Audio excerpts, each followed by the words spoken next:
เมืองสารวัน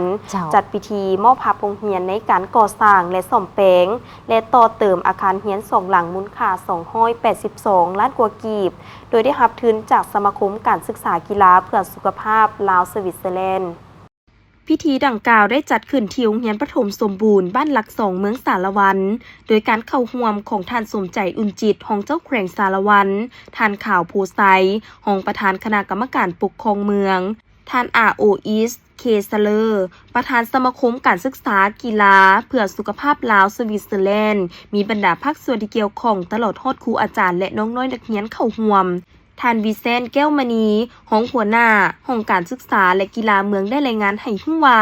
ได้งานพันมาอาคารเรียนประถมสมบูรณ์หลัก2มีจำนวน3หลังในนั้น1หลังเป็นอาคารที่สุดโทรมหลังคาหัวและ1หลังแม่นก่อสร้างบ่สำเร็จเนื่องจากงบประมาณแม่นระดมภายในบ้านฉะนั้นจึงได้เสนอคนกว้างงบประมาณเพื่อสืบต่อก่อสร้างให้สำเร็จและรับรองกับจำนวนนักเรียนที่เพิ่มขึ้นเพราะระยะผ่านมาจำนวนห้องเรียนบ่เพียงพอเฮ็ดให้เด็กที่เข้ามาเรียนสั้นประถมภายในบ้านไปเรียนอยู่โรงเรียนอื่นที่ใกล้เคียง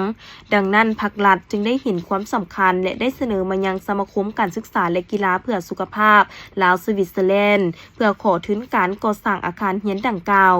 การก่อสร้างซ่อมแปลงอาคารเรียนประถมบ้านหลัก2จำนวน2หลังหลังที่1แม่นขนาด8 คูณ 32 เมตรเวียกที่จะตั้งปฏิบัติซ่อมแปลงมีเวียกเพดานเวียกหลังคาและเวียก4หลังที่2แม่นต่อเพิ่มเติม1ห้องขนาดอาคาร9 คูณ 24 เมตรเวียกที่จะตั้งปฏิบัติมีเวียกเบตงเวียกก่อและโบกเวียกหลังคาและติดตั้งเพดานเวียกไฟฟ้าพัดลมและเวียกสี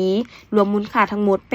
882 ล้านกว่ากีบการก่อสร้างซ่อมแปลงได้เริ่มจัดตั้งปฏิบัติแต่วันที่2 กรกฎาคม 2025เป็นต้นมา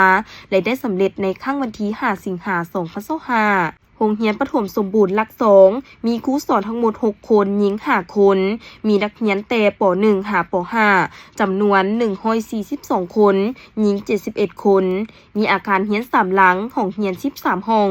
จากนั้นในพิธีก็ได้มีการมอบไปย่องโยและตัดแถบผ้าเพื่อมอบภาพโรงเรียนอย่างเป็นทางการโดยเป็นเกียรติเข้าร่วมตัดแถบผ้าของท่านสมใจอื่นจิตและท่าน R.O.S. เคซเลอร์ประธานสมาคมการศึกษากีฬาเพื่อสุขภาพลาวสวิตเซอร์แลนด์พร้อมโดยแขกที่ถูกเชิญเข้าร่วมเป็นสักขีพยาน